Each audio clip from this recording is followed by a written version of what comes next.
मामला तो इतना जघन्य है कि अगर कोई वास्तविकता में उस दर्द को महसूस करे तो वो रो पड़ेगा। इतना दर्दनाक है कि एक माँ क्योंकि माँ और पिता एक ऐसा रिश्ता है, बच्चों के लिए वो सुरक्षा कवच होते हैं, छाया होते हैं, हीरो होता है पिता और माँ ना।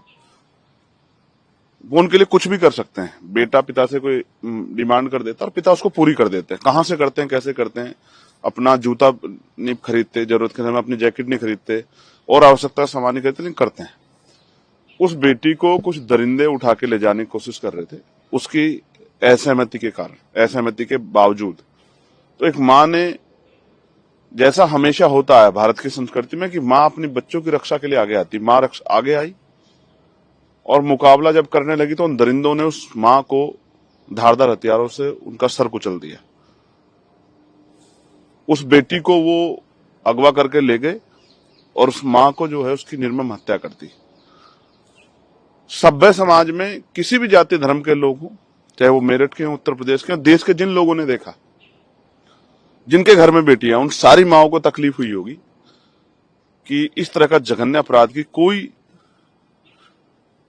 किसी भी तरह से जो है उससे सहमति उस पर दर्ज नहीं करा सकता है। हर माँ को, हर पिता को, हर भाई को चिंता हुई होगी कल उसकी बहन के साथ ना हो जाए, कल उसकी बहन के सम्मान के साथ ये ना हो जाए। हर माँ को दर्द हुआ होगा और हर माँ ने इस पीड़ा को महसूस किया होगा।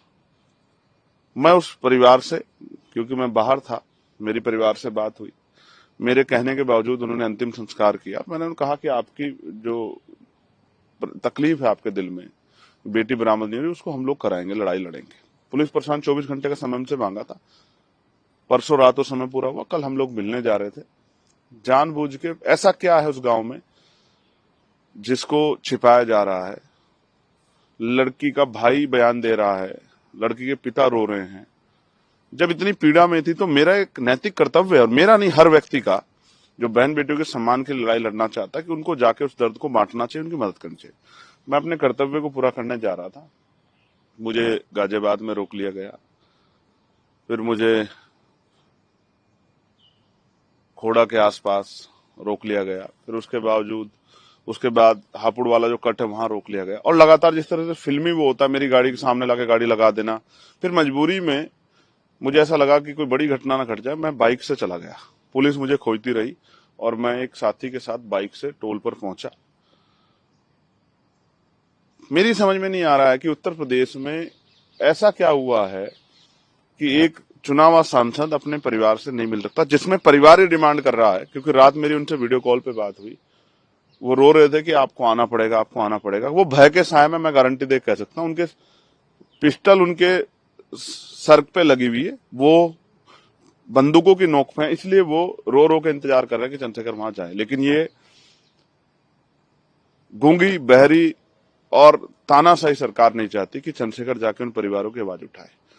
मैंने कल फेसबुक लाइव के माध्यम से मांग की थी कि मुझे डर है, क्योंकि जिस तरह के हमारे सूत्रों से पता लगा कि बेटी गुंडों के पास ही थी, अपराधियों के पास ही थी, तो मुझे डर है कि उस बेटी से जबरन उसको डरा के उसके अपने फेवर में बयान न दिलवा दी जाए। इसलिए मेरी मांग है कि उस बेटी को एक बार परिवार से मिलाया जाए, क्योंकि उस बेटी को नहीं पता क्या क्या हो गया है, उस बेटी की जानकारी में नहीं है, उस बेटी को क्या बीत रही है, वो किस सिचुएशन में उसको कितना डराया गया है। क्योंकि उसका एक बयान मैंने सुना है कि मेरे परिवार की हत्या का डर दिखाकर कि उनकी हत्या कर दूंगा, ये गुंडा आरोपी मुझे लेके गया है। तो मैं चाहता हूं कि उसका डर तब निकलेगा जब परिवार के सामने वो बेटी आ जाएगी और फिर उसके बयान हो। और एक मेरा जो सबसे बड़ा डर है, जिस तरह के बयान उसके भाई और पिता के हैं, वो गांव उनके लिए सेफ नहीं है। मैं सरकार से मांग करता हूं कि उनको शहर में, क्योंकि उस डर के साए में ना वो कानूनी लड़ाई लड़ पाएंगे और ना ही इस अपमान के साथ वो वहां रह पाएंगे। क्योंकि कल वो मुझसे कह रहे थे, उनका भाई मुझसे रात वीडियो कॉल पे कह रहा था कि माँ तो मारती है, आप माँ को तो नहीं देख पाए, लेकिन पिता को भी मार देंगे, आप आ जाओ। इसलिए मैं चाहता हूं कि मैं मुख्यमंत्री योगी आदित्यनाथ से मांग करता हूं, ठाकुर योगी आदित्यनाथ जी से मांग करता हूं कि वो उस परिवार को सुरक्षित करने के लिए, अगर वास्तविकता में उनके अंदर इतना सा भी न्याय का चरित्र है, तो उसको वहां से, गांव से निकाल के, उस जातंकवादी, उस जातीय ईर्षा से भरे गांव से निकाल के उस परिवार को मेरठ में एक मकान रहने की व्यवस्था करा दे, जिससे कि वो परिवार अपनी आगे की लड़ाई लड़ सके। तो आप क्या आऊंगा, जब तक मैं अपने परिवार से नहीं मिलूंगा, उनके हालात नहीं जानूंगा। मैं यही समझने की कोशिश कर रहा था कि वहां मीडिया को बैन कर दिया, जाने से रोक दिया। क्यों रोक रही थी? पुलिस क्या कर रही थी? क्या कुछ नहीं है उनके पास कहने को। ऐसा लगता है कि मुख्यमंत्री ने उनको आदेश दिया, क्योंकि सिर्फ मेरठ की पुलिस नहीं थी, सहारनपुर की पुलिस, गाजियाबाद की पुलिस, जिस रास्ते से मैं जा सकता था वहां की पुलिस सक्रिय थी मुझे रोकने के लिए। इसका मतलब मेरठ नहीं था, सिर्फ डिस्ट्रिक्ट मेरठ नहीं था। इसका आदेश उत्तर प्रदेश मुख्यमंत्री की तरफ से आया कि चंद्रशेखर को वहां नहीं जाने देना, क्योंकि चंद्रशेखर अगर वहां जाएगा तो होगा क्या, उस परिवार में बल पैदा होगा और वो अपनी बात को मजबूती से कह पाएगा, अपनी लड़ाई को मजबूत लड़ पाएगा। और सरकार नहीं चाहती कि कमजोर वर्गों में दलित, पिछड़े, मुसलमान अपनी लड़ाई को मजबूत लड़ सके। वो उनको दबा डराकर, यानी कि हम आपको मारेंगे भी और रोने नहीं देंगे, इस तरह का तानाशाही। मीडिया को क्यों नहीं जाने दे रहे हो? क्या छिपाना चाह रहे हो? बीजेपी के नेता तो कल भी वहां गए हैं, तो ऐसा क्या था कि एक चुना हुआ सांसद वहां नहीं जा सकता? उसका कारण मात्र ये था कि चंद्रशेखर जाएगा तो उस परिवार में बल पैदा होगा, उनमें बल पैदा ना हो और वो तड़प तड़प के वहीं मरे, डरे, वो अपनी बात ना कह पाए। इसलिए क्योंकि जब मैं उनसे वीडियो कॉल बात कर रहा हूं, उनके चारों तरफ पुलिस खड़ी है, वो क्या कह पाएंगे अपनी बात को? अब समझिए हालात क्या। वो मेरे साथ 2 मिनट बैठ के अपनी बात कहते, मैं उनकी बात को सुनकर मीडिया के सामने अपनी बात को रखता, प्रशांत सवाल करता। इसलिए मैंने कल भी मांग की थी अधिकारियों से कि उस परिवार की सुरक्षा सुनिश्चित की जाए, और मैं पुनः मांग कर रहा हूं। वो परिवार वहां सुरक्षित नहीं है, उस परिवार को वहां से निकालकर शहर में कहीं जो है उचित रहने की व्यवस्था कराई जाए, उनको मकान दिया जाए, आवास दिया जाए और उनको सुरक्षा दी जाए। जब तक ये नहीं होगा तो न्याय नहीं हो सकता। और अगर ऐसा नहीं होता तो मैं डंके की चोट पर कहता हूं कि इस प्रदेश में दलितों, पिछड़ों, मुसलमानों के लिए जो हालात हैं वो पलायन जैसे हैं और उनकी सुरक्षा किसी के भरोसे नहीं है। मुख्यमंत्री कहते थे हर चौराहे पे अगर कोई बेटी को छेड़ेगा तो यमराज बैठा, वो यमराज नहीं बैठा। गुंडों को संरक्षण करने वाले सरकारी नेता और उनके आगे मजबूर, जिस खाकी का हम लोग दिल से सम्मान करते हैं, वो खाकी मैंने मजबूर कल देखी। उनके पास शब्द नहीं थे ये बयां करने के लिए कि एक चुनाव हुआ सांसद अपने परिवार से क्यों नहीं मिल सकता। ऐसी घटनाएं यूपी में ज्यादा देखने को मिलती है और जब कोई मेंबर ऑफ पार्लियामेंट जाना चाहते हैं, हमने देखा राहुल गांधी को भी रोका गया था, एसपी के सांसदों को भी रोका गया था, आपको भी रोका गया है, तो क्यों रोकती है? देखिए, हम कानून को मानने वाले लोग हैं। मैं चाहता तो मैं सीधा गांव में भी जा सकता था, लेकिन कोई लॉ एंड ऑर्डर की सिचुएशन ना हो, इसलिए हम लोग पुलिस की जानकारी में सर्च चीजें देखे जा रहे हैं कि पुलिस व्यवस्था करे। कल को इस तरह की सिचुएशन आए कि हमने गैर जिम्मेदारी दिखाई। हम संवैधानिक पदों पे हैं, लेकिन आतंकवाद इतना हावी है उत्तर प्रदेश में। मैं कौसाम्बी गया, पाल समाज की बच्ची के साथ जब अन्याय हुआ था तो मुझे वहां नहीं जाने दिया गया।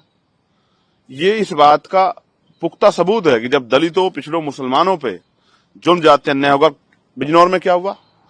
वाल्मीकि है, वाल्मीकि कह कह के किस तरह से जो है जूता मारा गया अभी 2 दिन पहले। सब आपके सामने है। जिस तरह का अन्याय यहां दिल्ली में क्या हुआ, किस तरह से बुलडोजर चला के जो है लोगों के अधिकारों को, लोगों की आवश्यक चीजों को निस्ता नबूद कर देगा। ये सब हम देख रहे हैं कि किस तरह का जुल्म उत्तर प्रदेश और देश में दलितों, पिछड़ों, मुसलमानों पे, आदिवासियों पे हो रहा है। इस अन्याय को सहने वाला नहीं है ये कमजोर समाज। ये उठ के खड़ा हो जाएगा, और जिस दिन ये उठ के खड़ा होकर इन्होंने कहीं चंद्रशेखर आजाद पे को जिस तरह भरोसा करके ताकत दी और ताकत बढ़ा दी, तो किसी गुंडे की हिम्मत नहीं रहेगी किसी बहन बेटी का अपमान कर दे या इनको या इनके धार्मिक स्थलों को नुकसान पहुंचाते। मैं आज सुबह की गारंटी देता हूं। प्राइम मिनिस्टर बन सकती है। अब बीजेपी के लोग कह रहे हैं कि ये हिंदू राष्ट्र है, हिंदू ही प्राइम मिनिस्टर बनेगा। इस पूरे प्रकरण को आप कैसे देख रहे हैं? आप क्या समझते हैं? देखिए, पहली बात, लोकतांत्रिक व्यवस्था है, मेजोरिटी जिसके पास होगी वो प्राइम मिनिस्टर बन सकता है। कुछ सीमित बाध्यताएं, ऐसा बहुत कुछ नहीं है,